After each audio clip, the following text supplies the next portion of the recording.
Si Luistro, akala mo matalino kung hindi ka matalino. Pero kung matalino ka, alam mong hindi siya matalino. Yun, ganun lang yun. Oh, sabi pa niya, at of course, as a lawyer, you know the elements of an extrajudicial confession. Mr. President, you are surrounded by, I believe, 4 lawyers. Hindi ko na kailangan, ma'am. Because you are a lawyer I yourself. can take of myself. I can take care of myself. And of course, you understand the elements of an extrajudicial confession. Yes. You confirm that you are of sound mind. Not only that, body Yes. as well. You confirm that your statement is voluntary. Yes. O nang oo si Pangulong Duterte, sabi niya, huli ka. And of course, you confirm that you understand the consequences of your extrajudicial confession. It's not a confession, it is a statement coming from the mouth of a mayor or a president at that time. It is not a confession. You are characterizing the word. Mali, ma'am. The only one, Do not characterize that as a wrong. Mr. President, Policy yan. Kasi although abogado siya, ewan ko nag-practice si Luis to.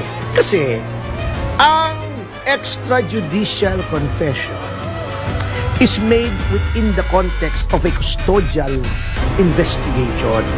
Hindi naman alam ko hindi naman ito korte. So, At ito ang lacking doon sa sinasabi nilang extrajudicial confession daw ni Pangulong Duterte. Specificity. Ano yung specificity? Sinong pinatay niya? Sinabi ba niya? wala. Wala. Paano kaya si extrajudicial confession? Alert! Diba? Tungkol dun sa Quadcom. Sinabi ko nga, nagmamalabis na ang Quadcom sa pagkoconduct ng legislative inquiry. Natatawa nga ako Pinipin daw nila, pinapaamin nila si Pangulong Duterte na may pinatay siya. Legislative inquiry yan. Anong mapapala nyo kung may pinatay si Pangulong Duterte? Magdedemanda ba kayo? Wala naman kayong personal knowledge. At saka, etong nakakatawa, etong si Congresswoman Luistro. Yes. Tuntua siya sa sarili niya, no? Kita mo yung pagmumukha niya, no? Pero napansin ko, magkamukha talaga sila ni Dilima. Anyway, nakita ko na naman si Alice Guo dito sa ating monitor. Kamukha talaga nitong newscaster nating si Gia Hindi ba ang pangalan niya Alice Gia? Nandiyan ba? Hindi na raw siya magsasalamin. Sige. Anyway, Talaga. mabalik kay Luistro kasi sinasabi niya, parang ang expression ng mukha niya, nahuli ka. Umamin ka na may pinatay ka. Sabi pa niya, of course, as a lawyer, you know the elements of an extrajudicial confession. It was made willingly, diba? And under oath, diba?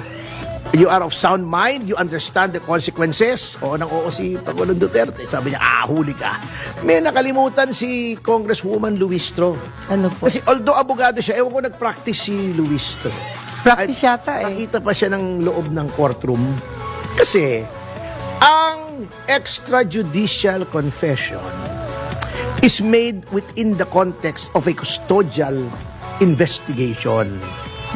May and first year law lang, unang taon pa lang ng abogasya, tinuturo na po that custodial interrogation or custodial investigation starts when the inquiry ceases to be a general investigation into the commission of a crime and begins to focus on an individual or a certain individual as suspects. Yan. Okay. So, dapat yon during custodial investigation, yung extrajudicial confession. At ito ang lacking doon sa sinasabi nilang extrajudicial confession daw ni Pangulong Duterte. Specificity. Ano yung specificity? Sinong pinatay niya? Sinabi ba niya? Wala. Wala. Paano kaya extrajudicial confession? Diba? Sino bang umamin siyang pumatay siya? Sino? Sinong pinatay niya? Hindi naman sinabi. Diba sabi pa nga niya, bakit ko sasabihin sa inyo? Gago ba ako?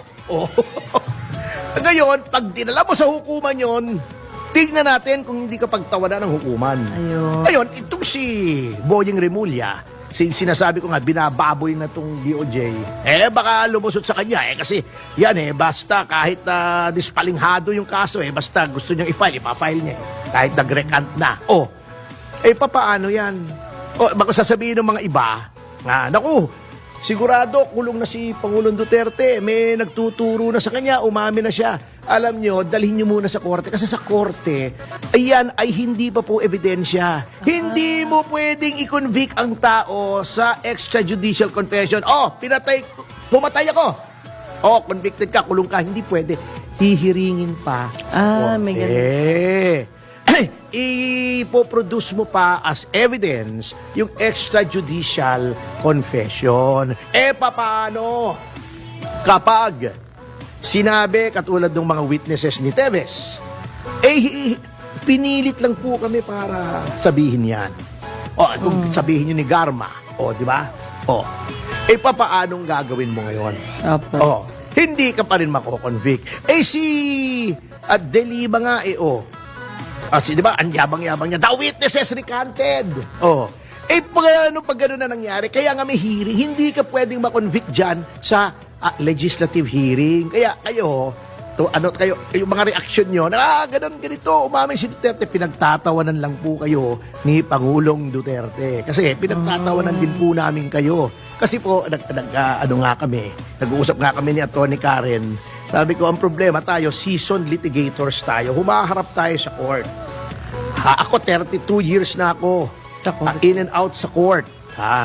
Hindi nawawala ang isang linggo na wala akong hearing sa korte. Opo. So, alam natin, may mga nuances yan, may mga bagay yan na hindi mo mababasa sa libro kahit sabihin mong number 1 ka pa sa bar.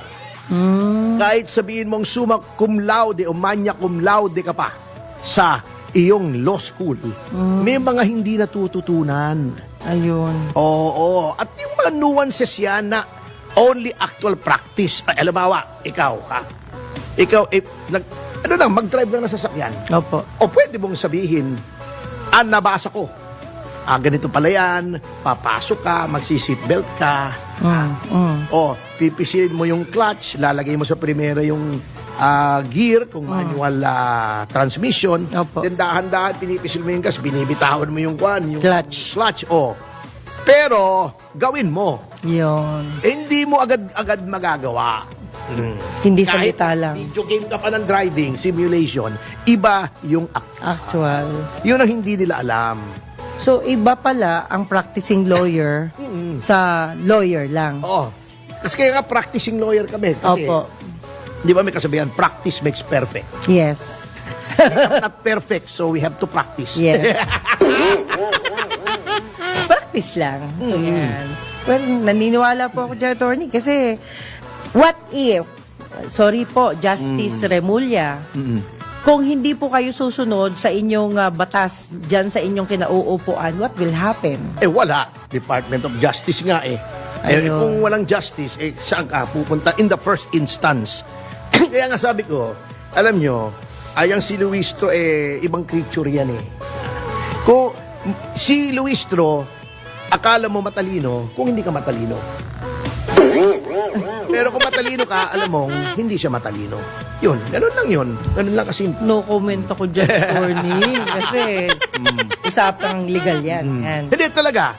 Dinadala niya sa delivery, pero pareho sila ni Laila De Lima. May mga accent pa si Laila.